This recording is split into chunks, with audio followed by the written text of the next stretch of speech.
Remontándonos a la época en la que se construyó la casa Hofer, estaríamos en la periferia de la naciente ciudad de Hermosillo, porque aunque tenía ya la categoría de ciudad hacía décadas, en realidad era un asentamiento relativamente rural.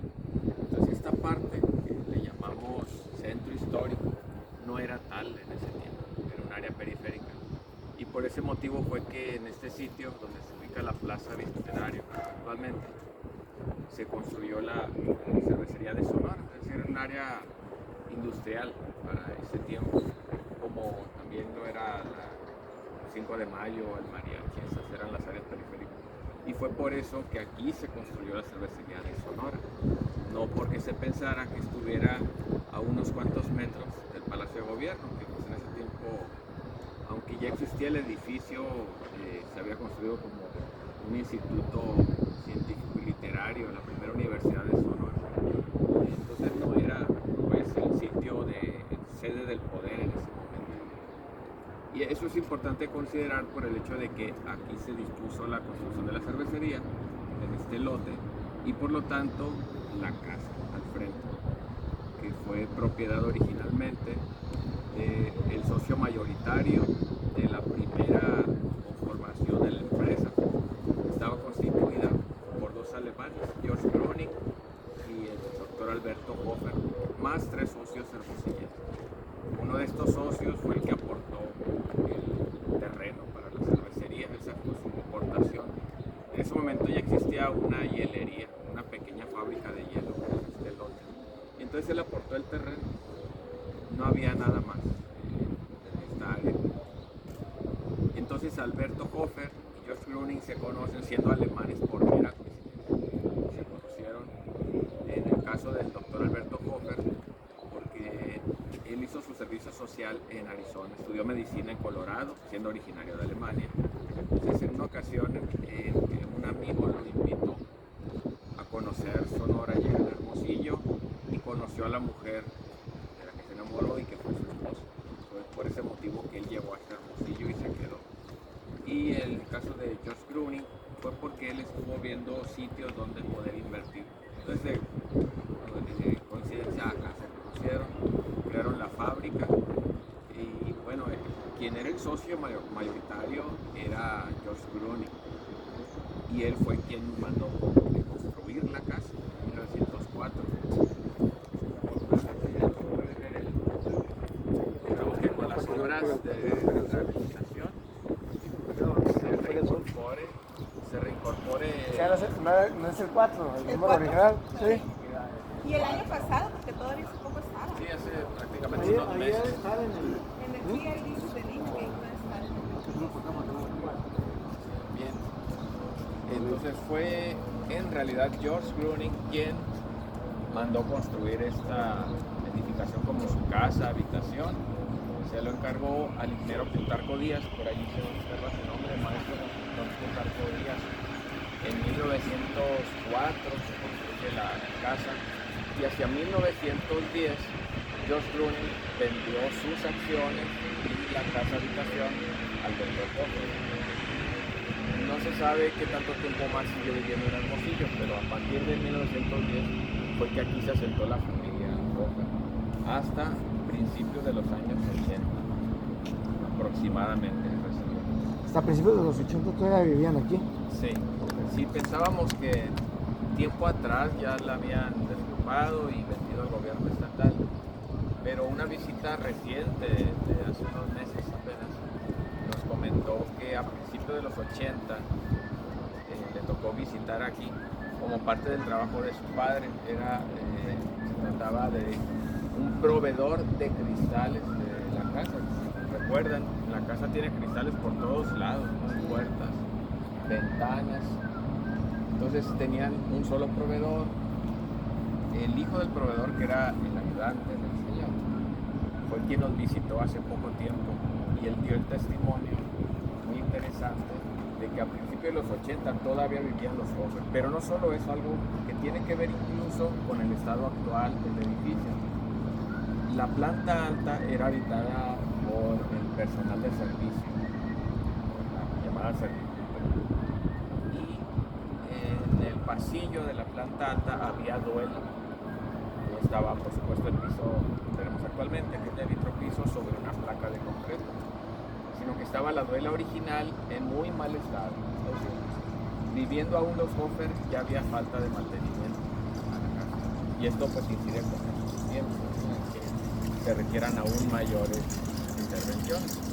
Y bueno, se construye la casa en 1904, a partir de 1910 la adquiere el doctor Alberto Hofer, pero además hay otra cuestión importante. En esta parte, en la esquina del doctor Hofer y Comofort, es una vivienda que no se ubicaba allí en 1904, se construyó posteriormente.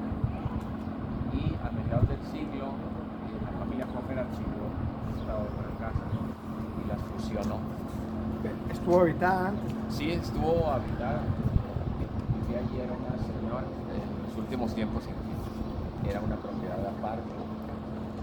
Y se puede observar en realidad Los barandales, ¿no? que con la rehabilitación del 97 se le dio con color, una coloración blanco-amarillo, y eso hace que se fusionen, además de que el estilo o los estilos son muy similares. Bueno, en cuanto al estilo, una observación importante, forma parte de la arquitectura que se le llama en México afrancesada, que en realidad es el neoclásico. Se le llama neoclásico porque ese estilo busca retomar la arquitectura de la antigüedad clásica, o sea, de la civilización griega principalmente, pero de forma desarticulada. Entonces podemos observar, por ejemplo, estas especies de columnas. Cuando las columnas están pegadas al muro o a la pared, se les llama pilastras. Esas pilastras nos remiten a la antigüedad clásica. Todos los ornamentos, en general, esa partecita que está sobre la sección central es una especie de triángulo en el balcón. Es un frontón, que nos remite, pues, por supuesto, ahora como el Partenón, a pequeña escala. Una observación importante: el estilo neoclásico de ninguna forma trataba de transmitir una imagen de antigüedad. Por el contrario, en ese momento representaba la modernidad. Y lo digo porque en ocasiones se dice de asentamientos como Álamos, que está lleno de edificios neoclásicos, que son coloniales. Eso es falso, son cosas muy distintas. El estilo predominante en lo que para México es la colonia es el barroco, mientras que el estilo neoclásico, o sea, lo que representaba en ese momento era modernidad, era racionalidad. Por eso todas las líneas, los trazos son exactos, cuadrados, a diferencia del barroco, que se caracteriza por las grecas, muy sencilla. Entonces es un estilo neoclásico, muy moderno para la época, pero que se encuentra también en lo general, las viviendas desde las más sencillas, populares, hasta los edificios públicos. Entonces por eso tienen similitud ambas casas. Ahora, en cuanto a las similitudes y diferencias, también está la cuestión de los balcones. La herrería del balcón, o los balcones de la casa antigua, son paneles, o sea, son piezas que están ensambladas. Mientras que la herrería de la casa Hofer, propiamente, está elaborada de una forma más sofisticada. Cada greca, cada figura está ensamblada con las demás, con remachos. Es una herrería. No hay soldadura, ¿no? Más suntuosa, no hay soldadura. Como que son vaciados aquellos, ¿no? Y bueno, también igual a la parte superior, no voy a describir cada uno de los elementos, pero en la parte superior lo que vemos en la casa contigua es una balaustrada, esa especie de cerco arriba de la cornisa. Una balaustrada. Las casas Hofer no tiene balaustrada, tiene un pequeño muro que también tiene esa intención como de darle un remate. Algo interesante en el caso de Hermosillo, en cuanto a la balaustrada, es que en aquel tiempo, cuando no había refrigeración, por supuesto, se acostumbraba a dormir en los techos. Entonces se cuenta que en muchas casas, que aunque no eran residencias, les ponían balaustrada como protección para no caerse al dormir y para evitar también la entrada de delincuentes. Que bueno, los había poco. Pero finalmente se buscaba seguridad con la balaustrada, y en este caso no hay la balaustrada, sino que se puso ese muro decorativo. Hay otros elementos, bueno, si vamos a dejar por secciones, la descripción puedo detallar más, ¿verdad?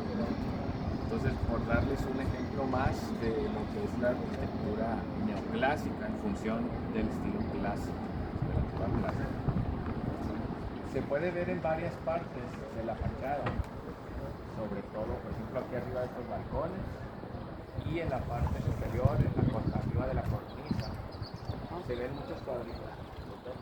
Sí. También en la antigüedad clásica, Grecia, aunque parezca extraño, se utilizaban clavos de madera para sostener las techumbres.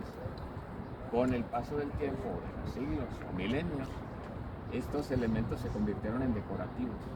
Entonces, cada uno de esos cuadritos, de esas puntas dentadas, representan los clavos que se usaban en la antigüedad clásica. Y aquí tienen un fin meramente decorativo, obviamente sí tenían una función. ¿Qué cuadritos? ¿Estos que salen aquí a la línea? Ajá, los que parecen dientitos. Ah, ok. Y arriba también se traen. Ok. Un poquito más grande. Sí, allá son más grandes. Las otras piezas que están alternadas se les llama consolas. También hay consolas en los balcones de la casa contigua, pero en la casa Hopper no. Entonces, aquella casa, aunque es más chica y más austera, sí tiene elementos un poco más suntuosos que la Hopper, como estas consolas que son como listones a los lados de los balcones. Y bueno, acá también hay consolas. Y en medio, esos supuestos clavos que son cuadritos decorativos. Y bueno, otra cuestión sobre la casa Hopper en concreto y la contigua. Desde aquí se observa que están elevadas. En el estilo neoclásico en las grandes ciudades, eso ocurría porque había sótanos.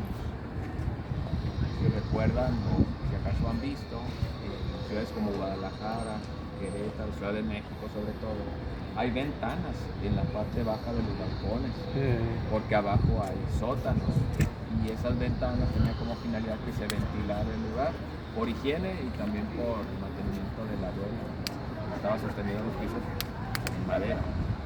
Y en el caso de la casa Hopper y la casa contigua, la elevación es meramente estética, nada más. Porque abajo no hay balcones, aunque ya saben, acá en Hermosillo se dice que hay túneles, que hay sótanos secretos. Y no será por el tema de las inundaciones también. Esta parte también era ribereña aún, pudiera ser también por prevenir inundaciones.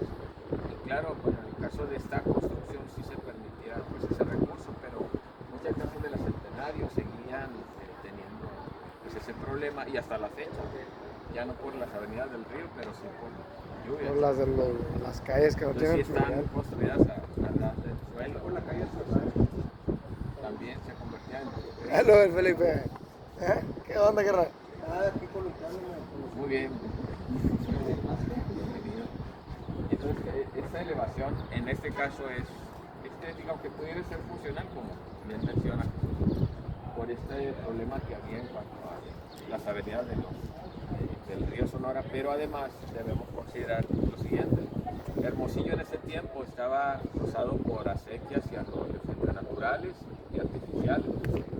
Y el arroyo más grande, que era prácticamente un pequeño río, cruzaba más o menos por todo lo que ahora es Las Rosales hacia la Amazonia. Y entonces tenemos esa situación en la que era un área ribereña, llena de posibilidades de inundaciones. Pudiera ser también ese un motivo de la elevación, pero sótanos no hay. Y además en la planta baja no hay duela, es piso firme. En la construcción se utilizaron elementos que provenían de otros países, ya lo saben, ¿verdad? Ustedes, como la madera, que es abundante porque está tanto en ventanas como en puertas y duelas de la planta alta. Toda esa madera fue traída de Canadá y eso se pudo atestiguar cuando se restauró en el 97. Los trabajadores encontraban en muchas partes de la casa de madera los sellos de la maderería de Canadá. En cuanto a los plafones, se trajeron de Alemania, plafones metálicos, de aluminio, decorados. Cada greca tiene, o tenía su coloración, porque muchos de esos motivos se pintaron de blanco. Hay que recordar también que la casa Hofer fue vendida al gobierno del estado. Entonces, ese mal uso que se hizo de este patrimonio arquitectónico fue por parte del gobierno del estado en los años 80, que pintó de blanco. Los de los pasillos exteriores. Los dos de abajo, El de arriba, donde estamos nosotros. estos dos no nos son de color. Creo que son 4 los que fueron alterados, se les pintó de blanco. Supongo que para que se vieran bonitos. Pero son originales esos. El plafón es original, pero están pintados de blanco. Y con vinil. Igual se les pudiera quitar el blanco. Sí, Lina con otra. La pregunta que yo iba a tener es, no se pueden quitar por completo, si son originales. Los de los pasillos exteriores arriba. ¿De cuál? Los de los pasillos exteriores arriba. No, por los ejemplo. los de yeso no son Con originales. eso se pueden quitar, ¿no? Y que se vea la madera. Lo que pasa es que agregaron vigas de metal y ya no se ve como original así. Ajá, para sostener. Pero que vi no que se sé, alcanza a ver la madera, pues, ¿no? Ajá. Los plafones supongo yo que sí se pueden restaurar, porque donde se ha dañado la pintura que se le agregó, se ha hecho una capa que se está levantando, se puede observar el color original. Con el trabajo de los restauradores, creo que sí se pueden rescatar el plafón, que sería un trabajo muy meticuloso y largo. Por ejemplo, cuando se restauró la casa, los balcones fueron restaurados, la herrería de los balcones, restaurada. Tardaron meses, se inauguró el museo y los restauradores de Lina continuaron todavía su trabajo. Sin embargo, tiempo después, una coordinadora que tuvimos, Arquitectura Popular, ordenó que se pintaran con pintura aerosol, color café, esos balcones, ese relieve. Es la pintura actual. Y así pues se echó a perder el trabajo que habían hecho los restauradores. Sí. La cuestión es que sí se puede intervenir, ¿no? en esos plafones que están ahorita dañados. También en cuanto al piso, se trajo un mosaico de España, que está actualmente nada más en esta parte, que sería una pequeña estancia del matrimonio Hofer, y en su recámara, que era esa, que curiosamente era la más chica de toda la casa. Pues esa era la habitación del matrimonio Hofer. Y en estos dos cuartos hay mosaico español, que también está en una casa más que perteneció a una familia Camus, que actualmente esa casa alberga a Radio Sonora. En un pasillo hay un cuadro como 1,5 por 1,5. Es todo lo que queda, es un mosaico igualito. Podemos suponer ¿Y el que de la casa Ares? es diferente, No sé cuál es. pero sí podemos suponer que en ese tiempo estos lotes de materiales extranjeros llegaban provenientes de esos países para atender a élite porfirista, ¿no? Que eran los que estaban construyendo todas esas edificaciones o algunos edificios públicos, quizás, que era algo que se acostumbraba, ¿no? En ese sector. Por ejemplo, ese es otro tema que recordemos que tiene que ver con ese tránsito de la mercancía. La columna de mármol original que sostuvo el monumento a Hidalgo, que está en la Plaza Hidalgo, la original había sido traída de Canadá, Italia, y fue traída por un grupo de vecinos, claro, adinerados. No fue traída por la autoridad, pero igual siguieron ese mismo hábito de traer. Por Guaymas llegaban esos materiales. Entonces podemos suponer que igualmente la madera, el mosaico español, llegó de esa forma. Por lo menos los ricos de aquel entonces tenían un sentido de otorgarle más al espacio público, ¿no? A diferencia de hoy. Porque han traído artistas así que pudieran ser los de aquel entonces y ahora están en espacios privados, pues, ¿no? En la ruina, en el Colegio San José, etcétera. Sí, así es. Sí, es algo muy notorio y que incide en el estado del patrimonio arquitectónico, porque no hay un nivel de conciencia como lo había en aquel tiempo. Y en ese tiempo fue cuando Hermosillo adquirió ese rostro urbano resplandeciente gracias a este estilo de la princesa. Entonces se compartía, incluso les decía, en las clases populares o en autoridades, porque lo podemos ver en colonias como el Mariachi, la 5 de Mayo, también incluso lo que le llaman el Maricolo, que hay casas que aunque son modestas, tienen hasta cierto punto el estilo neoclásico. Entonces había una mayor conciencia del patrimonio urbano arquitectónico, ya sea autoridades, en la élite que estaba edificando estas residencias o en la clase popular. ¿Y eso eran empleados? ¿No eran Sí, era, bueno, algo importante. Hermosillo en aquel tiempo tenía alrededor de 30 huertos en lo que ahora llamamos el centro. Entonces era población principalmente dedicada a actividades agrícolas. Y bueno, eran cultivos frutales, ¿no? Sobre todo en ese tiempo. Pero además ya había una naciente industria. Siendo empleados, por ejemplo, de la cervecería Sonora, precisamente que estaba aquí, o de la industria que nacía hacia el Mariachi, el 5 de Mayo, aún así era población que participaba de esa misma transformación de la ciudad. O sea, fue un par de décadas, la de 1890 y la primera del siglo XX, de un cambio radical en la fisonomía. Y bueno, no sé si haya que Pues son las 9:47. Ah,